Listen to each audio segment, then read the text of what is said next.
So it's crazy doing this next video after a week from last time, but uh, life is a fickle thing. So the subject for this video, obviously in the title and the thumbnail in general, is suicide. Suicide is something I've been dealing with and struggling with in general probably since I was in high school. I think probably much earlier than that, probably since elementary school, but I didn't really come to like a full grasp until like sophomore year in high school, honestly. Um, Kind of go back, and probably the start of things going really bad was probably preschool. I think going from preschool all the way to junior year of high school. Pretty much the worst 14 years of my childhood in a way. Not really at home, but like outside of that in school and stuff, because just kids being kids and pretty much picking on me, um, treating me like crap, fighting me, and so on and so forth. Since I've pretty much been the kind of person that never didn't really learn to speak well until I was like 3 or 4, honestly. And I think a lot of kids kind of took advantage of that. And but not only that, I've been pretty much big and fat my whole life. So still am, but it's a little more easier now to some extent. Um, I think that was kind of like the start of it, to where it started from preschool, the bullying from preschool to junior year of high school, so like 14 years, just all the way. Um, that was probably part one. Part two of it was basically having supposedly all kinds of friends that I thought were good friends and stuff. Turns out they were not who I thought they were over time. Basically, finding their true colors later on, realized those true colors were repulsive, disgusting, and just overly bad. And basically having endless regrets pretty much for the rest of my life. Still do. It's over 100, several hundred, honestly. Um, Probably one of the craziest signs of suicide was probably, um, I guess, the day after my 16th birthday, because the bullying I got so bad to a point to where I did not feel like wanting to live at all, which I still struggle to this day. The day after my 16th birthday, I got hit by a car.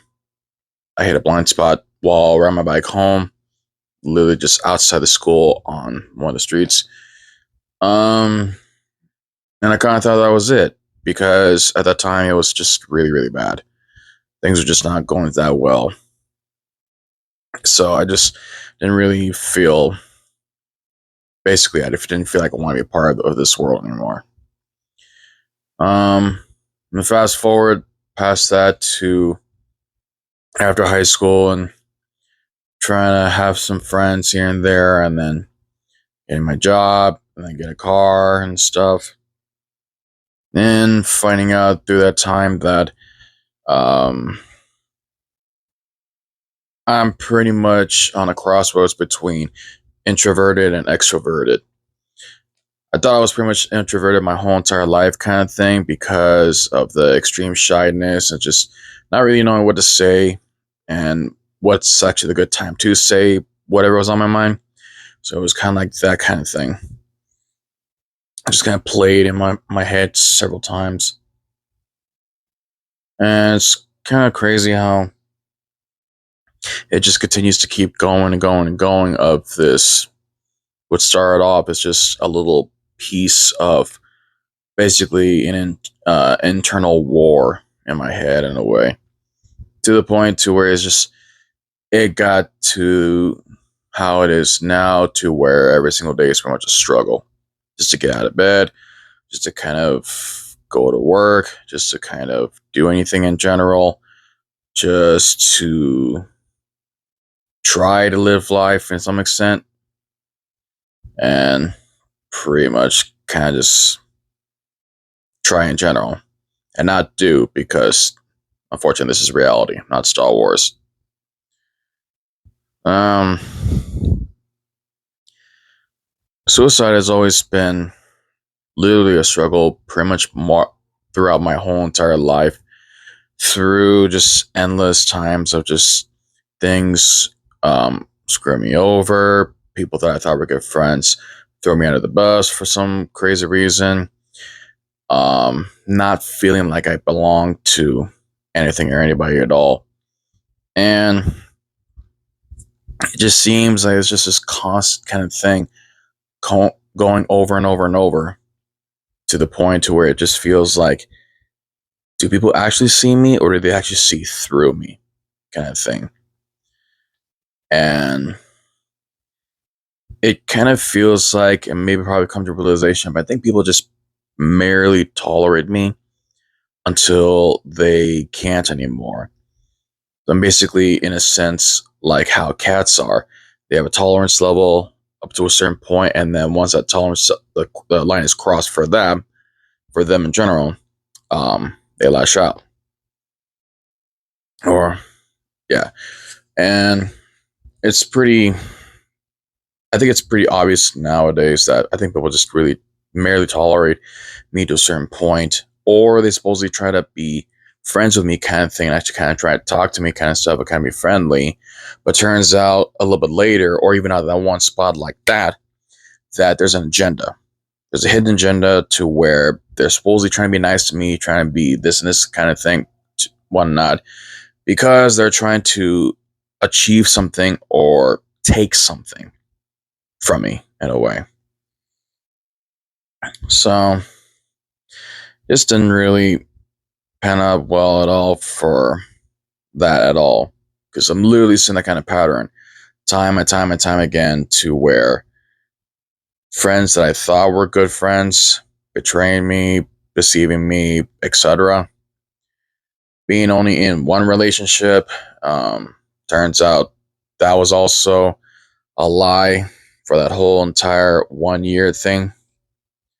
And then recently, a friend decided to not be friends with me anymore because he quote unquote wanted to grow up and he supposedly outgrew me and he just didn't want me part of my kind of life anymore because he wanted to be more of an adult and kind of do things to where it kind of like throw away all stuff that is related to like kid stuff or basically what people like to call me or many other people throughout the world men children or man child. Probably is the reason why I lost a lot of other friends because they truly didn't really accept me for who I was or what I was becoming throughout life because collecting stuff like from Kamen Rider toys, Power Ranger toys, to pins, to cosplay outfits, to many different kinds of toys, even lightsabers, and even certain Funkos that actually kind of relate to me to some extent. They pretty much just like wanted to be part of the norm. Born, grow up, get married, have kids, have a stable home, so on and so forth, and that's it. I pretty much kind of throw away all forms of growing up because I don't really see that as living. I just see that as an early grave.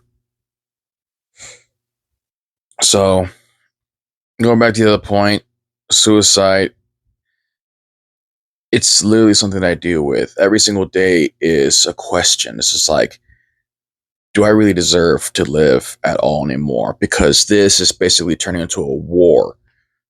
Kind of like the wars that we've had in the past or the wars that's currently going down right now.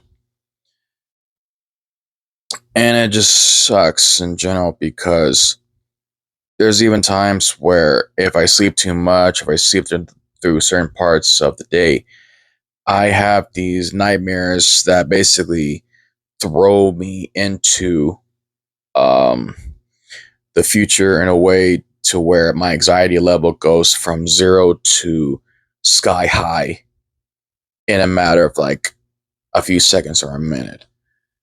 Because of the fact that human life is temporary, that pretty much kind of threw me for a loop, and it's every single time, and it's a constant poisoning of my own mind when that happens. And basically, the thoughts of suicide get stronger and stronger because the more friends I lose, the more bad things that happen to me, the more chances I try to be a part of something that ends up being really bad because I'm finding out the truth about them, the more I try to go to places and they kind of cancel on me, or something happens last minute, or like trying to just go through life in general, like driving on the freeway, and everybody on the SoCal freeways are pretty much the worst drivers in the world. All of that stuff, and then yeah, even getting trauma from basically one relationship that started Christmas Day, ended Christmas Day, 1 year straight, Christmas Day 2012 to Christmas Day 2013, and then finding out that the guy, she picked up a new guy the day after, day before Valentine's Day, a month and a half after we split. That pretty much kind of put some trauma into my head to where I don't trust women at all, to where it got from being just I don't trust them that much to kind of hating them in general for all aspects of them. Especially now, since women are treating men like meat puppets. They're doing so much, but I digress. Um, it was crazy knowing that it's a huge stigma that I didn't know that mental health affects 1/8 of the entire world. So 1 billion people go through something kind of like this, relate to this. Um, it's pretty wild, honestly.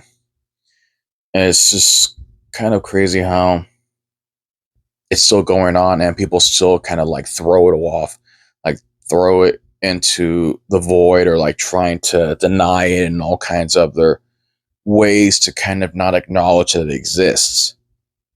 That it's just a phase, it's just something that just happens every once in a while, or growing pains, or so on and so forth, excuses and reasons, to the point to where people are literally dying by their own hands because they just can't cope with life due to so many things that basically threw them under the bus and just keep rolling over them over and over and over and over, to the point to where they either try to fight it still for the rest of their life, or just give up, and basically that kind of ending. Part of the reason for this video in the first place was because I attended an event last Saturday in the Santa Monica Pier. It's called I think Walk. Oh yeah, Walk with Us to Prevent Suicide. Besides from Out of Darkness and the American Foundation of Suicide Prevention, they're like the main companies to kind of make this event happen. Like they're basically a nonprofit organization created to have people trained in some kind of field in order to give people a chance to actually have people to talk to when they call a certain number, or maybe go to a certain website or some kind of thing to get contact with people to basically talk, to get possibly help, even if it's just for that one time or for maybe a few minutes, or who knows how long. And part of the reason why I went to the event in the first place was because the widow of Jason David Frank, for people who don't know, is the Mighty Morphin Power Rangers Green Ranger, Dragonzord Ranger, but also did all kinds of other stuff as well. He passed 2 years ago, the day before my birthday, which kind of bummed me out to a whole nother core, because of the fact that he passed, I was packing up to go to Vegas to celebrate my 30th, and that kind of ruined that whole trip, because now I'm looming over the fact that one of my favorite heroes, who actually got a chance to meet in person 4 years ago, who actually gets me for who I am completely, while everybody else doesn't. They would say they do, but they don't. He took his own life because of so many things that threw him into a void, from family loss to dealing with corrupt companies, and all kinds of dilemmas and obstacles and stuff. And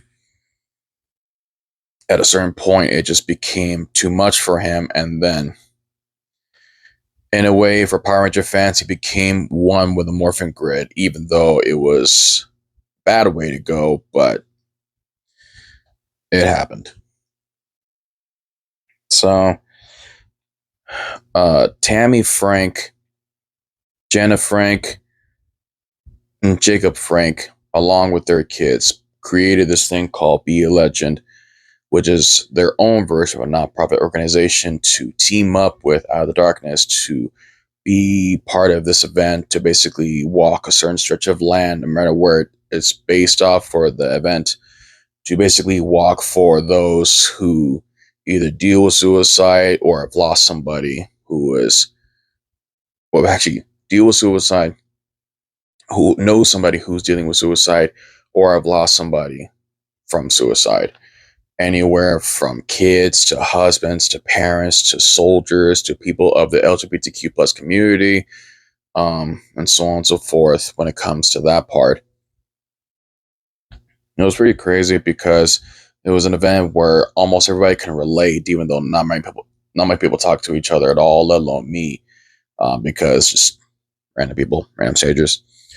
Um, that was a pretty trippy event because of the fact that it was a singular event that focused on that one cause, which that the amount of people in that event will never justify how much of a stigma it really affects the world, but it's kind of something of a start that hopefully the social media and stuff, it will kind of like be a little more prevalent about what it's trying to accomplish or spread the word of.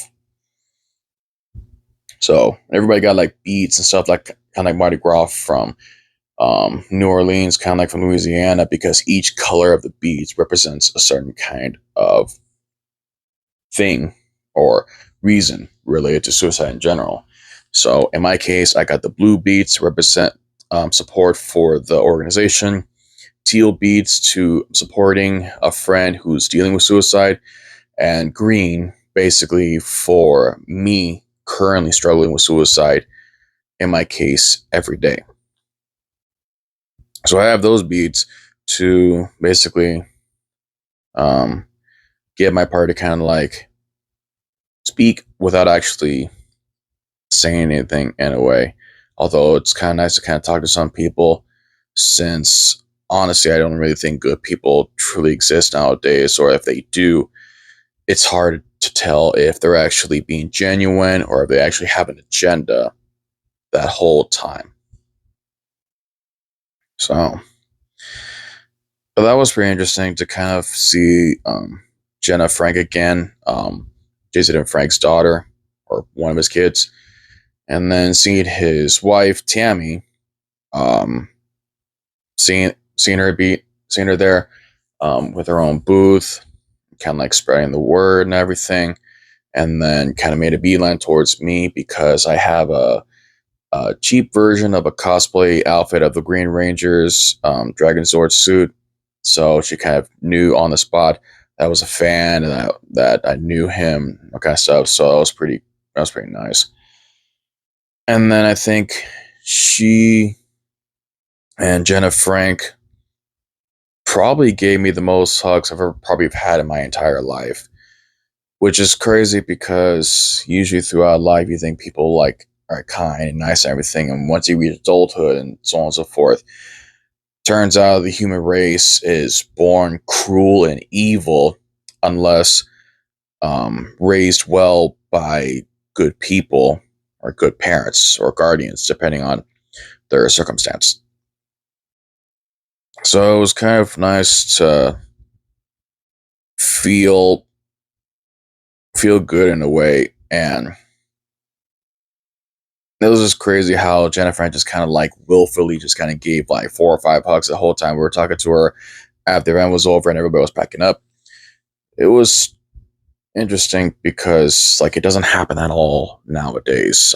It barely happens at all. It's like a rare gem to have somebody to actually willfully do that. So it's kind of hard to kind of just trying to keep it um, stern face or kind of like emotionless kind of face kind of thing, because it's I don't know, I just don't want to get emotional or cry or anything towards them, because like for people like me and other people, we're kind of like used to kind of try to hold it in and not really talk about that much, because that's our way to cope. We try to talk to people about it kind of thing, and finding out that they took our vulnerable nature for that one time and just kind of threw it in our face, or kind of just took that and just used it against us in a weird way. Kind of like with my last best friend that I've known for 22 years, and then last May 20th, just like that. So I was pretty much defensive and on guard about that. So for her to kind of do that willingly, to actually like talk and um, give hugs and stuff, it was definitely interesting, which I don't think I'm actually going to get that many times at all. And it's crazy to kind of say that, especially since the fact that next month I'm going to turn 32. And it's so crazy that the event happened in generals, but also I get to meet Jenna, let alone Tammy too. So it was pretty cool. Um, as far as I know, the organization is still there with their own website and stuff, so people can still donate. Even if they don't go to an event or have some kind of connection somewhat towards them, the fact that the website still exists and so people still donate if they go to an event, maybe by cash or by card, whatever kind of preference. They donate to the cost to the nonprofit organization to basically have the money go towards um, teaching people to be part of the team, to be part of the suicide hotline, the crisis line kind of thing. Get them more people to kind of want to be part of it and be trained up, so that way when things go wrong for me or for anybody else, and they want to call the suicide hotline, that hopefully the people that are trained will hopefully be there to pick up the phone or maybe even text to give the person a chance to be heard, let their voice kind of come out freely instead of being held back by mental shackles. Um, yeah, suicide thoughts suck, but it's something that's just been with me for so long, and with everything that goes down nowadays, it pretty much just kind of adds more fuel to the fire of that question of whether or not I belong in this world anymore, because these things keep happening time and time again, no matter what. So, in a crazy way, I kind of got a tattoo, kind of basically showing people that know me or want to see, showing them who I really am, which is Anomaly. Kind of like right there. Anomaly, basically being someone who doesn't fit or belong anywhere with anyone at all, because we have our own way of seeing things, thinking about things, viewing things. And I just pretty much, we try to be ourselves in other places and gatherings and stuff, and turns out we don't fit, we don't belong, we don't we don't feel like we should be a part of that at all, because we try to talk and have a conversation or trying to relate to these kinds of groups and fan bases and stuff, and it turns out it's not really what you think it was or is at all. Not even on social media posts or how it's advertised, kind of thing. It's not. So it's just, some people just have certain things or certain tattoos or labels or all kinds of stuff that kind of show off who they really are, whether it's either man, woman, or anybody a part of the LGBTQ plus community, whether they feel completely confident to kind of say that, or they just want to say it, but they're too scared to do it at all in fear of either losing friends, family, or even job opportunities. Because some places are still pretty biased and discriminated towards that community. So, kind of like from the last video, um, even though this channel is called Chaos Reaper Speaks, my real name is Sebastian Reiner. I use the other name for entertainment purposes anyway, because I like to kind of like the idea to kind of like use that as a way for people to kind of talk to me or know me kind of thing, instead of just asking me about my real name. Kind of keep that part private in some kind of extent. So, so yeah, going back to the point from the last video, my name is Chaos Reaper. I am been diagnosed with severe depression, anxiety, suicidal thoughts, and recurrent episodes. And every single day is a struggle just to get out of bed, let alone do anything at all, let alone try to talk to people, work, etc. So I do this because it's my only, by what I truly believe, the only way to actually kind of vent without any kind of pushback, without any kind of financial issues, with any kind of also problems, with no kind of anxiety inducing mental problems, and so on and so forth. So, and I think this video is going to be a lot longer than the last one, but screw it. I'm saying my part freely on this channel.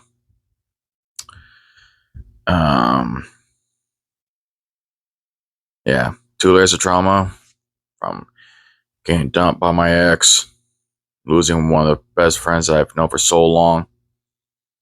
And they're both still alive, so it's not really like I took them down or kind of thing. It's just they killed me mentally in a way. So that's pretty much it for this video.